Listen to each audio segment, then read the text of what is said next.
Greetings from Eastern Nigeria, Hamåčku. Yet another news update for this Tuesday. Biafra liberation is on top gear. Nothing changes. Eba reacts to the appointment of the new service chiefs. Now, the Prime Minister of the Biafra Republic government in exile has reacted to the recent appointment of the new service chiefs. Now, Simon Eba stated that the appointment of the new service chiefs cannot quell the call for Biafra referendum. Of course, you will recall that the appointment of the new service chiefs came after Tinubu dismissed the previous holders of these positions on Monday, that's yesterday. Now, Rear Admiral Emmanuel Ikechukwu, who hails from Enugu in the southeast Nigeria, was picked as the new chief of naval staff.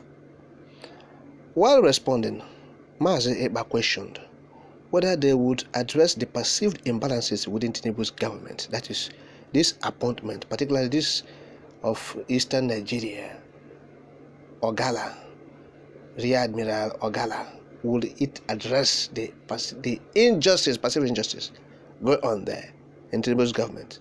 Of course, these imbalances and diversity faced by the Nigerian government, Mazi Eba said they have fueled the agitation for Biafra's liberation. Mazi Eba highlighted several key issues he believes remain unresolved despite the appointment of the new service chiefs.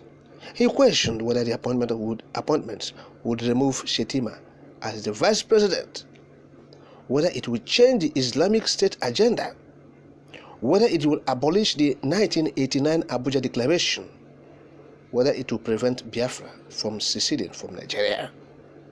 Yes, he raised concerns regarding the 1999 constitution, that fraud. He said the faulty amalgamation of Nigeria. He said the recovery of ancestral lands invaded by Fulanis across the country. Where are you going to start? All these are key issues, gray areas that must be addressed before you take off. Oh, we have resolved. Resolved what? I emphasize that these fundamental issues are the driving force behind the Biafra liberation movement. According to him, this will ultimately lead to a conclusive declaration of independence.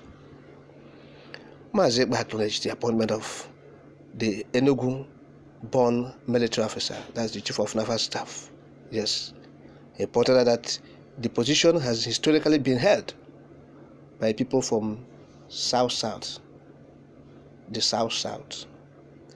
Mazi Eba argued that this appointment alone would not address the core grievances that has been fueling Biafra agitation and struggle for independence.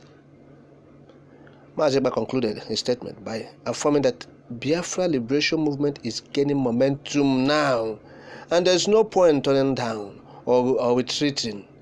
Yes, he vowed to ensure that nothing functions smoothly in Nigeria until Biafra achieves independence, because Nigeria is suffocating Biafrans.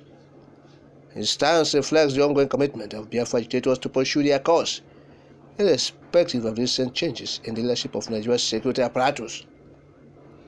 Biafra liberation is on top gear, he said, and our goal is to make sure nothing works in Nigeria until Biafra exit. Yes, that's the statement of Simon Eba. Yes, as the Biafra liberation movement continues to gain attention and support, the responses from figures like Mazi Eba shed light on the ongoing challenges and grievances underlying the cause for secession. Yes, that is it. Now, the appointment of the new service chiefs, while a significant development in Nigeria's security landscape, will never deter advocates for Biafra independence, who remain resolute in their commitment and their dedication for self-determination. That is it. So, Mr. Eba has made it clear that they are not ready to budge or yield to anybody, that they are sincerely working for Biafra restoration. So if you like, go and appoint 1 million Igbos to be the chief of naval staff, it wouldn't have changed anything. Ihe nebe kanebe. Listen, they want to deceive the gullible. If you like, they should deceive you. They will not deceive people like Mazi Simon Eba. He have said it, so nobody will deceive him. He cannot be deluded either. So you are doing, you bring one Igbo man to put it there, and you said, oh, the Igbos are there. So they will not. Look, this thing is crystal clear. The Yorubas are everywhere. This Tinubu regime, it's the Yoruba government too. They are willing and ready to take all. They have removed all the board members. They have sacked them.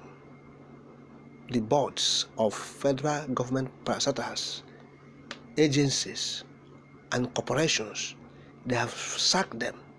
The thing is open now. Board members, there are in hundreds, thousands of board members, thousands, not even hundreds. So very soon they will be constituted. When they will constitute it, you will see what will happen. The way the appointment has been going one-sided, southwest, is the same way that one will be. So they will take charge of Nigeria economy, because the Igbo man has been taking charge of the investment of the infrastructure and everything. So the Tinubu government want to hand over everything to his own people. That is what they are doing. That is the game plan. So Mazeba have seen it, said nowhere. Because Ikechukwu Ogala. So we should start doing what? Frying onions. Nowhere. We're not going to fry onion. We know the gimmicks. We know the game plan. It will not work. Biafra restoration is the only hope for the Easterners. The only hope for the Igbo man in this horizon, in this orbit, if you like. That is it. If you are talking of Nigeria is better, Nigeria is there doing. Who is doing well? Who is doing better? The Fulani man is looking at Tinubu now with one eye. They are watching his movement, what he's doing. He's dancing now, one-sided dancing. They are watching him. Of course, they did same when they were there. The landmarks they put in place, all their legacies, gradually, Tinubu is pulling them down. The Fulani legacies. He's trying to pull them down. He's taking his time. Look, so they are watching him with one corner eye, as he's trying to Urubanize the economy of Nigeria. Okay? So this is not something that the man will stand and say, hey, Ogala, Emmanuel, Ikechukwu. That one, small pikin, you go to that one. Every person will get sense. You can't tell Ikechukwu, Ogala, Nevi. Who is deceiving who? After eating your fish, everything, your chop everything, you go and carry the smelly hand, go and touch the pikin for mouth. And when the mama return back, you say, I give him fish, he chop. Fat, now chop the whole fish, where you bring? Now say, go tell you, mama. Say, now the pikin chop the whole fish, where there for pot. Now if still mad, they smell everything. Mama, so. Because you want no get sense, abi? Because say, yes, and so the pikin chop meat, I chop fish. No, say, now you will be the maid, go chop and finish. Eat everything, go carry your hand, go rub them for mouth. So now the thing where they want to, and as a Simon Ekpa is a step ahead. He knows all these gimmicks, all this abracadabra. The more you look, the less you see. These things are clear to him. So it's obvious. Nigeria is destroying their country. They should not blame anybody. That's the point we're making. They should not blame anybody. Buhari said he will make Nigeria ungovernable for President Goodluck Jonathan. He did. He said, Boko Haram, we saw these things. Okay? So the idea that they destroy their country with their nepotism, bigotry, ethnic bigotry, their hatred against one another, one tribe. So these diversities cannot be reconciled. We have seen it. It's obvious. Let us go our separate ways. This is it. They are destroying the fundamentals, their country, the foundation. They're shaking it. So you should not blame anybody for the disintegration of the country. Leaders are destroying it by themselves. Okay? Nobody's a Nigerian.